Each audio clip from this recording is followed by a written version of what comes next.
Okay, so hi everybody, this is Sage. Those of you in replay land, hi. I'm here with my beautiful friend Christina, who is interested in learning more about being an Airbnb host. And she's been a Facebook friend and client and soul sister and all that good stuff.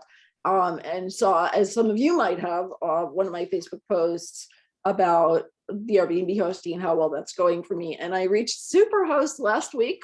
Woo, woo, yay! After only 4 months, which was completely mind-blowing and astounding.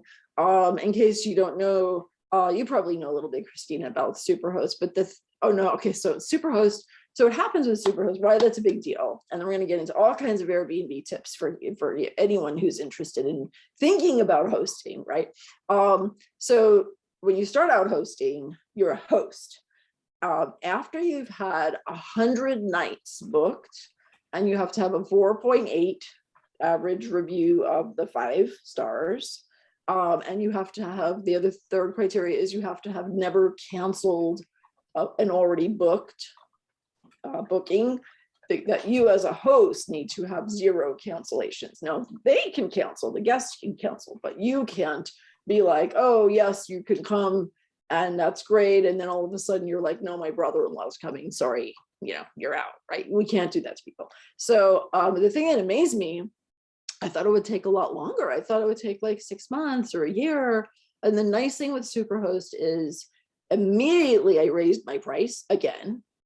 Immediately I got 4 more bookings within an hour.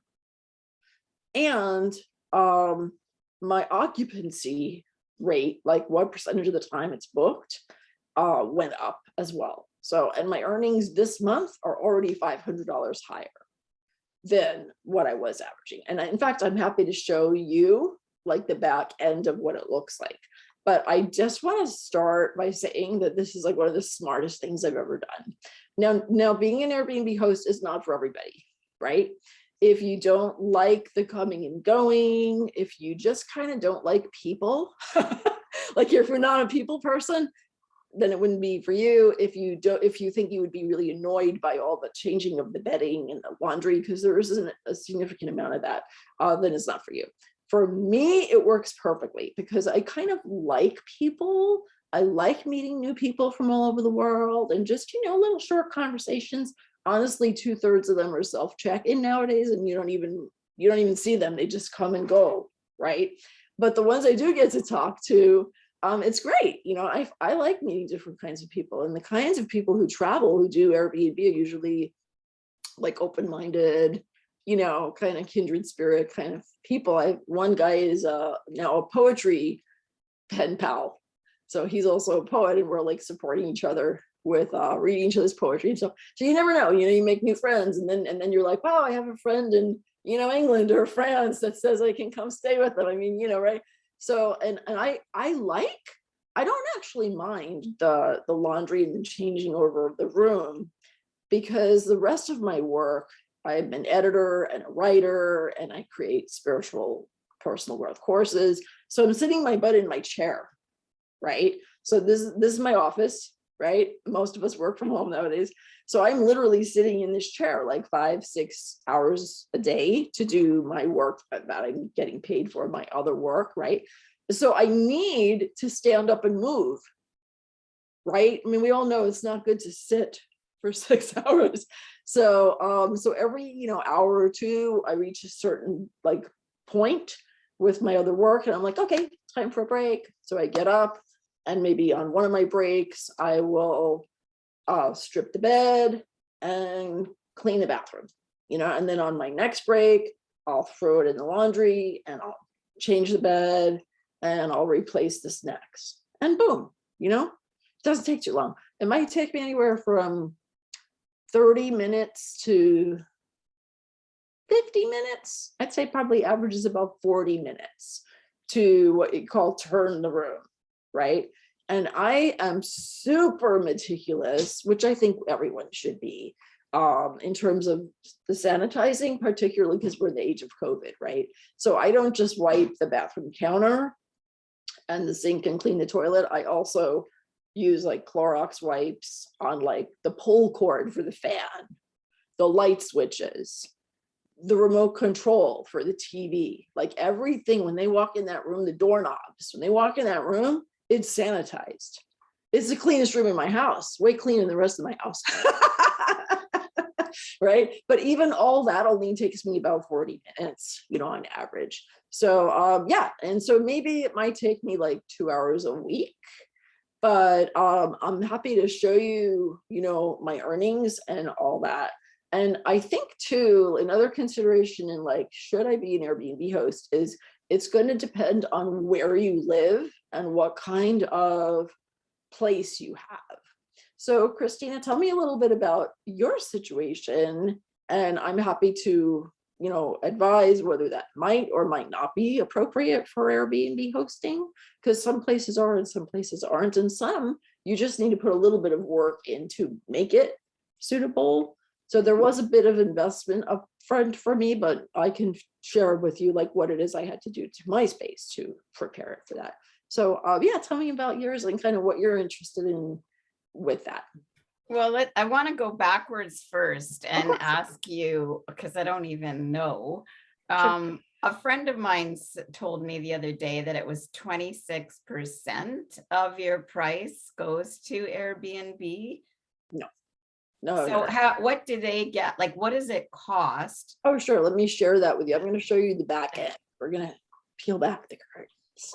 Yeah, I think they get like 3%. It's not bad at all. So let's see here. Yeah, I was shocked when she said 26. It didn't sound right. No. Yeah, hang on. Let me just pull up that. I want to.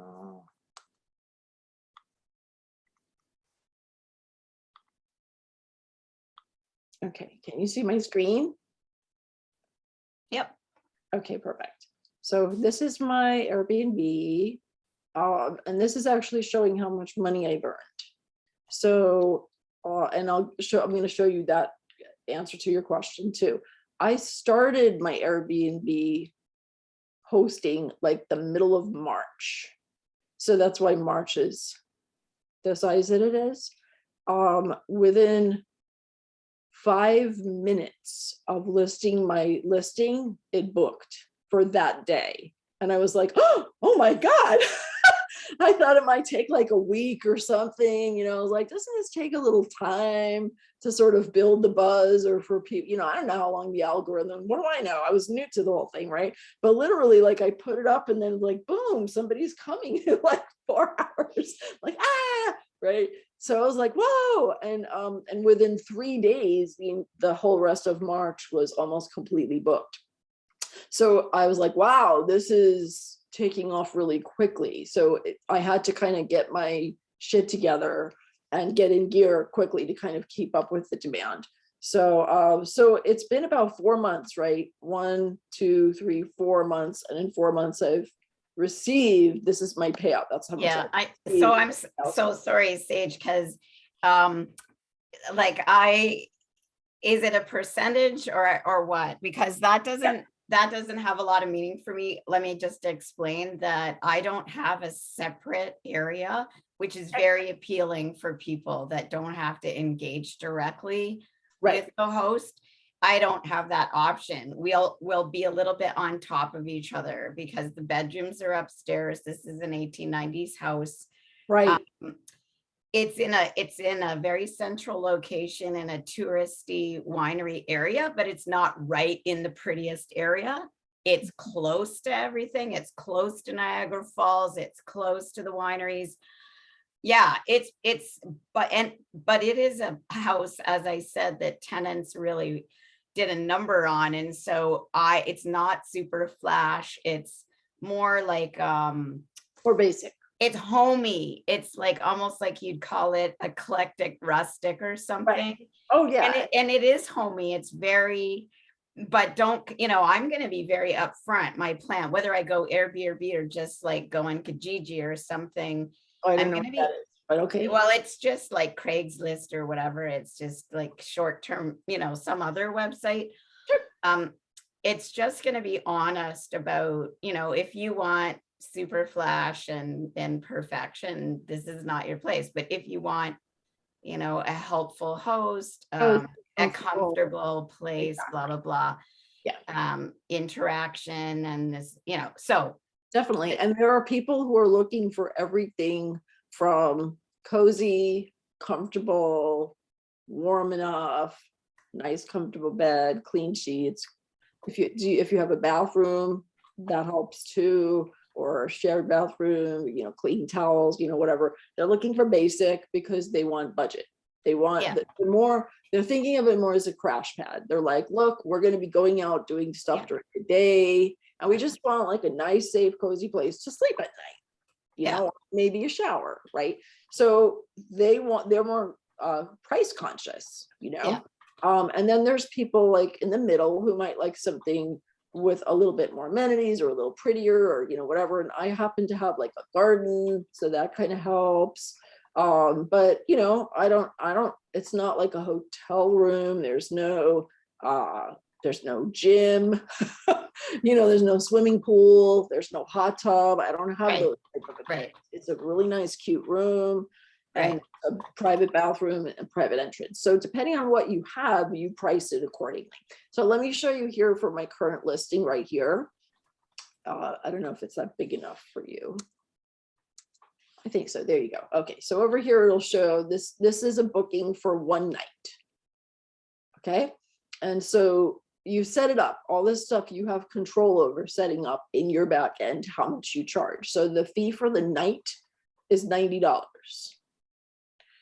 You probably wouldn't charge 90. I don't know your area. You might charge them like 50 or 60 or something along those lines, right? Your cleaning fee, you can charge whatever you want. I started out charging $10 because I thought, I don't want to charge too much. I don't want them to be scared off, right? And then people have been telling me like, what?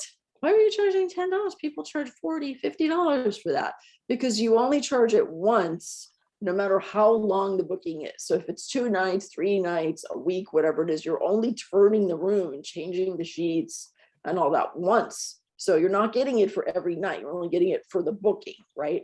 So I put it up to, at this point, it was 25. Currently, it's 35. This is a little bit older listing from April. But as you can see, this is what the guest paid. So the guest paid $130, $124. This is what I got. I got $111.55. So I get all the cleaning fee. Airbnb doesn't get any percentage of the cleaning fee. So that's a tip right there, because if you're like, well, should I charge $70 a night and a $25 cleaning fee? Or should I charge, should I go higher on the, or lower on the price, or lower or higher on the cleaning fee? And I suggest you go a little lower on the price and a little higher on the cleaning fee because you keep all of it, right? So they only charge 3%. And but they also get this guest service fee, but I'm not paying the guest service fee. The guest pays the guest service fee. So this $16.24 is paid from the guest to Airbnb. It has nothing to do with me. It's not costing me anything. So Airbnb is literally making $16.24 and $3.45 from me. So the guest service fee, is that the same price no matter what your accommodation fee is? Is it always 16? Percentage? No, it's a percentage based on what your accommodation fee is. Okay. Yeah, and I don't remember the exact percent, but whatever that comes to, might be like 20, a little less than 20, maybe it's 17% or something, but whatever it is, but the guest pays that one. So I'm not paying that. So I get of the 90, I'm getting, almost all of it. I'm getting like $86 out of the $90. And I'm getting all of the cleaning fee.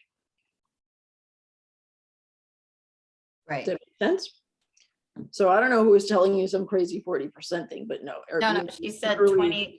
She said 26%. So if you probably what was done was 19. You see, there's almost like $20 there, though. If you put 20 over 90, then you could, that's probably what was done. But then you're keeping the cleaning fee. Right. Yeah. And so what they might have meant is that the guest is paying, like they might have meant that Airbnb is getting a total of 20% from like all the money that moves for a booking, but Yeah. 17% of it or something like that is coming straight from the guest to Airbnb. They're paying that to Airbnb. I'm only paying 3%. Yeah. So I'm paying 3% and I don't pay anything on the clean fee. So yeah, so it makes it much more lucrative. So I'll show you what my calendar looks like. Okay, so this is July. Oops. So sorry, you get the 111 is what you get, right? Right, out of that 130. Yeah. Right, and that's based on, in this particular case, that's based on a $90 accommodation charge for the, like, how much is the room per night, and then the $25 cleaning fee. Yeah. But Okay. over time, I've raised my prices like 4 times already. Sometimes I've raised the accommodation rate, and you can have it different for weeknights or weekends. You can also have it different seasonally. Let's say you live in an area yeah. where like July and August are like, whoa, that's the busy months. You can put it up another 10, 20 bucks, 30 bucks, whatever for your busy season, and then lower it for your other season. So you can see it's pretty steadily, it's pretty full. Sorry, it keeps popping around there. But let's see. Yeah, and you can even look at a previous month. So it was booking about 2/3 of the time in June. And in July, it's even more. So it's really, really nice how like every day or two, I'm getting another couple $100, you know? Sorry, is that calendar that you're showing, is that through like within Airbnb? Is that, or is that your personal calendar? My back end of the Airbnb. If you want to see what it looks like on the front end, because I'm happy to show you that too, like what the listing looks like from the potential guest's perspective, right? So my listing is airbnb.com/h/haven in Vallejo. I gave it a cute name instead of it just being a random number, because otherwise that would be like numbers, but you can customize your link. So my place is called Haven in Vallejo. So give it a little branding there, right? So this is my listing. This is what, if you want to stay in Vallejo, you know, or 30 minutes from Napa. And I made this little meme in Canva to show that off. This is the room. You want to have good quality photos with good lighting, show it from a bunch of different angles.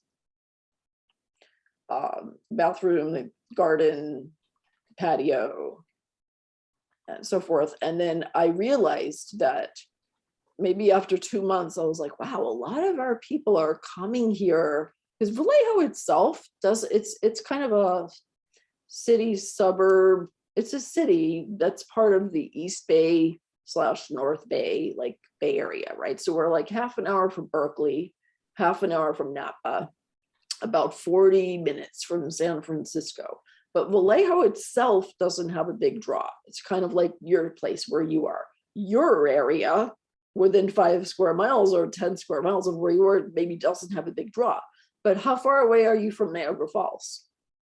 15 minutes. Oh, so you're very much in the Niagara Falls area. Exactly. Oh yeah. So you can make a little meme on Canva for free that says whatever the name of your place is, Airbnb room, cozy Airbnb room, you know, just 15 minutes from Niagara Falls. And then you have a picture of Niagara Falls. Right. Right. So you have cool marketing ways to get that out there. I can show you a little bit more. It stopped sharing. Let me pop back. Oh, that's nice.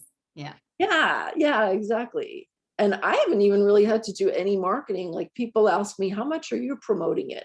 I haven't sent information about my Airbnb even to my email list at all. Like nobody knows, nobody on my email list knows about it. It's just booking through Airbnb. They're doing all the marketing and they have the draw. Right. And now that I'm a super host, one of the other cool things about being a super host is when you go on Airbnb and you're looking for a place, like let's say I'm looking for a place that's less than $80 a night, that's near Niagara Falls, right?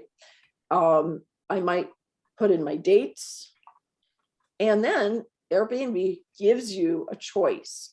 Do you want to search for Superhost only places, or do you not want to do that? If you don't check the box, it'll search all of the hosts that are within your parameters, what you're looking for.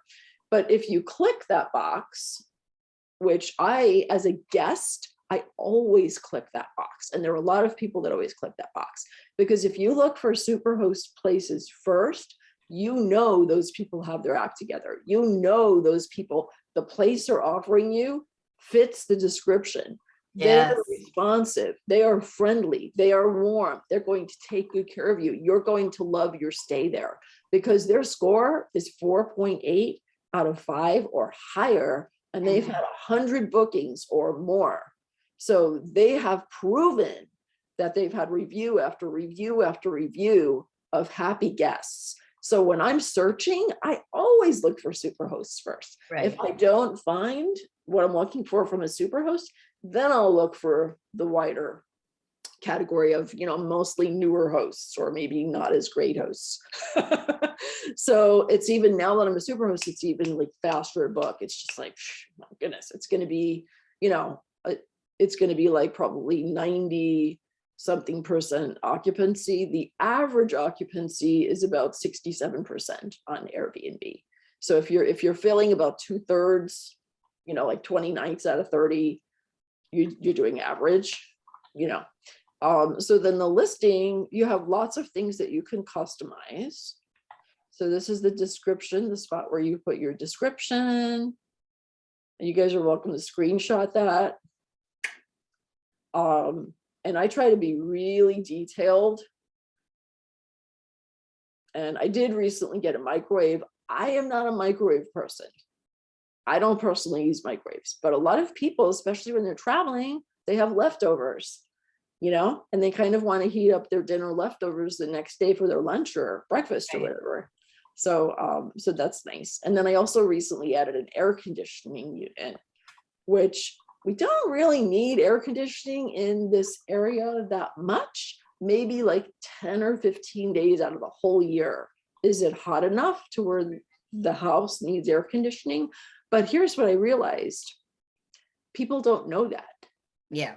People who are traveling from New Hampshire, Yeah, you know, or Florida, they're like, I'm going to California in August, I need an air conditioner. So they're able to click in their amenities search. And this is what makes Airbnb so nice from the guest perspective, that you can clearly say, I need Wi-Fi, I need air conditioning, it needs to be kid friendly, needs to be pet friendly, you know, whatever your requirements are. And then I do tell them that it's attached to the rest of the house. It's not a separate cottage or a cabin. It's not a separate building. It is literally the master bedroom and the master bathroom in my house that happens to have, and this is one reason I bought the house, because when I bought the house, I thought, oh, I could rent that thing out. right. As a separate entrance. So that helps. And then I put like on the inner door between the Airbnb suite and the rest of my house, I put like a little slider latch. So, you know, so they just can't come in here now. But, you know, you want to say, you know, what you're close to, and broaden your thinking beyond the obvious thing there. And then I even put, if you're interested in arranging a Reiki energy healing session, just let me know. Oh, totally. Yeah. You're allowed to do that. You're allowed to throw in there like, hey, I'm also a life coach, or I'm also an editor, or I'm also a shamanic healer, or, you know, hypnotherapist. So if you're interested in adding that in, just let me know. And Airbnb doesn't get anything of that. That's just a private arrangement that you make. You don't have to pay them a cut on that. So that's kind of cool. And then I have like an insane number of amenities. So you want to try, when I first started out though, I didn't have a bunch of these. I didn't have a hair dryer. I didn't have the microwave. I didn't have the iron, right? These are little things that I've added over time. I didn't have the smart TV. I had a shit TV. Like, everybody wants to watch their Netflix and their Amazon Prime. They don't want to just put in a DVD. At first, I started out with a DVD player and just like a crappy TV that wasn't a smart TV. And I upgraded after a month or two of, oh, I'm making money from this. I can reinvest a couple $100 here, a couple $100 there, exercise equipment. I actually have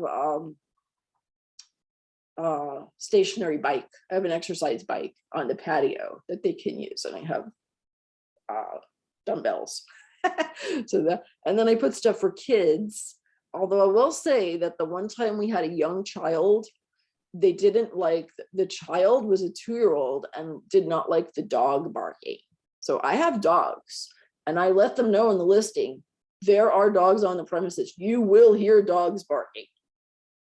So I want people who are cool with that, because I don't want bad reviews. I don't want people, the dog kept us up all night, It's like, if you're not okay with the dog being in the premises, then it's not the right rental for you. I don't have a fridge in the room, but I have a fridge outside on the patio that I leave some space for the guests to kind of share. But you can always, it depends what size, you might want to stick a little dorm fridge. Right. That's kind of a good idea, a little mini fridge. I've even seen people provide a bottle of wine. One of the Airbnb places that Mark and I rented as guests, because I was a guest for probably 15 years before I became a host. One of them provided a bottle of wine and 2 wine glasses. And I was like, dang, that's awfully nice. We're paying like $80 for this room. And they're giving us like even if it's a $10 bottle of wine still, it was awfully nice. So I don't really do the wine thing because I live close enough to wine country that people who want to drink are probably in wine country. I don't need to have a Trader Joe's bottle of wine from me. I don't want to go to freaking Napa or wherever, Yeah. But I do have granola bars. I get them at Costco bulk, I give them the oatmeal because they have an electric water kettle as well as a coffee maker. So they can have it nice for breakfast. They can have some nice oatmeal. There's honey, there's fruit, there's bars, there's tea, so they can have a nice little breakfast is included without me having to cook anything. So any questions so far?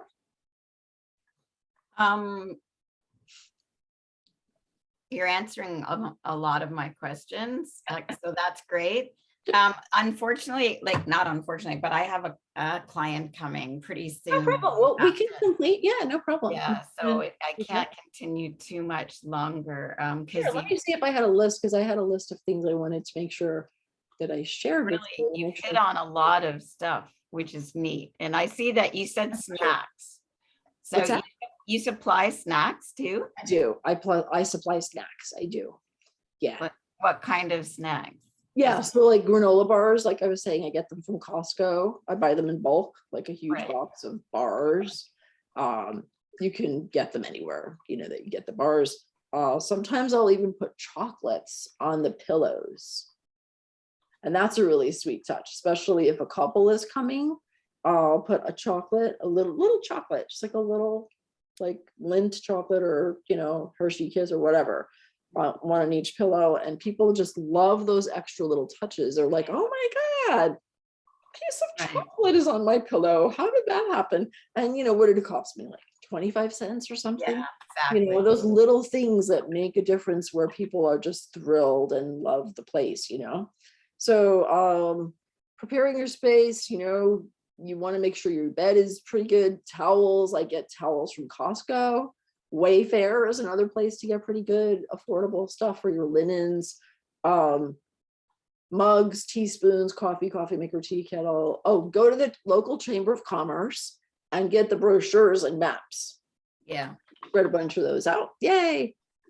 Dresser, you probably want a chair, cozy recliner, or a chair or a couch or something. I even have a robe in the bathroom. So they really like that. The ladies, they're like wearing their robe and, just feel all cozy. You can even put little cheap slippers if you want from the dollar store. I haven't done that yet, but you can get slippers from the dollar store. Earplugs are another tip. Oh, yeah. Because if there's sound carrying in, especially if you're renting out a room or anything that's attached, right? You might be watching TV, you might be listening to music, you're on a phone call, or vice versa, you know, or sometimes people get really busy in that room in the bed. There was one couple that was like 3-4 times in 24 hours. I'm like, oh, okay. And it's pretty funny because that room is the feng shui love corner of my house. So I was saying to people, they are blessing my love corner. That's got to be good for my love life. And sure enough, look what happened, right? Wow. I know, right? That's pretty funny how that worked out. So yeah, so I'm going to stick, I have like a referral link, and I just want to mention for you and anybody who's watching this, if you do sign up, use my link. And one thing I'm going to do is I'm going to offer you a review of your listing at no extra charge. So I'm going to do like a kind of, might take 20-30 minutes, whatever you need, where you've got your draft, you've got your photos, you have any questions, you know, we can either hop on a Zoom call, or I can record it as like a Loom video where I will look at your listing, and I will look at every single bit of your listing, and I will give you tips for improving your listing so you can optimize this. A couple $1,000s a month would be great. Even $1,000 a month, right, would be great. And it's easy money, and it's taking the pressure off. There's my link. It's in the chat. And if anyone's watching this and you don't see the link, just message me, email me, and I'll send you the link. And I'm happy to hold your hand and help you be successful with this if you decide that you want to be an Airbnb host. I love it. It's allowing me to be semi-retired years earlier.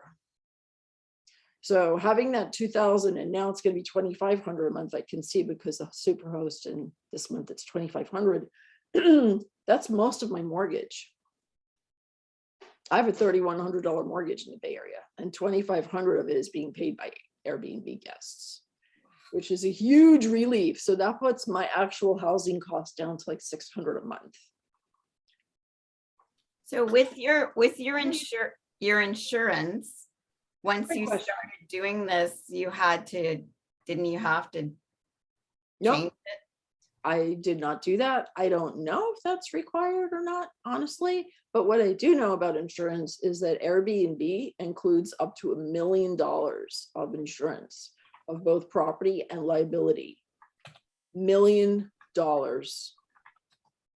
which is another reason to not just use Craigslist or the other thing you're talking about, because that does not have any coverage. If my guests come in here and they mess anything up, Airbnb has my back. And there's no deductible. I asked about that too. I'm like, what was that? Like, how much is the deductible per occurrence? There is zero deductible. That's my understanding. I haven't had to file a claim. Hopefully I never have to file a claim. But I have had some issues with guests, and nothing too serious, but a couple of things that I was not super happy with. And I talked to Airbnb, and they were so incredibly nice, like so helpful.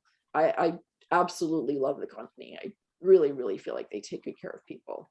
Okay. And I felt that way as a guest too. Like I always felt like if I had a problem on the guest side, that they took good care of me. So I love the company. Some people don't, whatever, but I think the vast majority of hosts do. And I read, once I made the decision, or even before I made the decision to jump in and become a host, I researched online, and I read a bunch of like blog articles written by successful hosts. So I made a list for myself of best practices, and I'm implementing them. And so I'm happy to, share the benefit of all that with you. So I hope this was helpful and inspiring. And just let me know if you have any other questions. I know you need to pop off. And it's been so nice to see you. It's been amazing too. Thank you so much. Okay. Have a wonderful summer. Talk to you soon. Lots of help and tips. So thanks a lot. My pleasure. And I'll send you the replay too. Oh, great. Thanks a lot. Okay. Absolutely. Take good care. You too. Lots of love. Bye-bye. Lots of love back.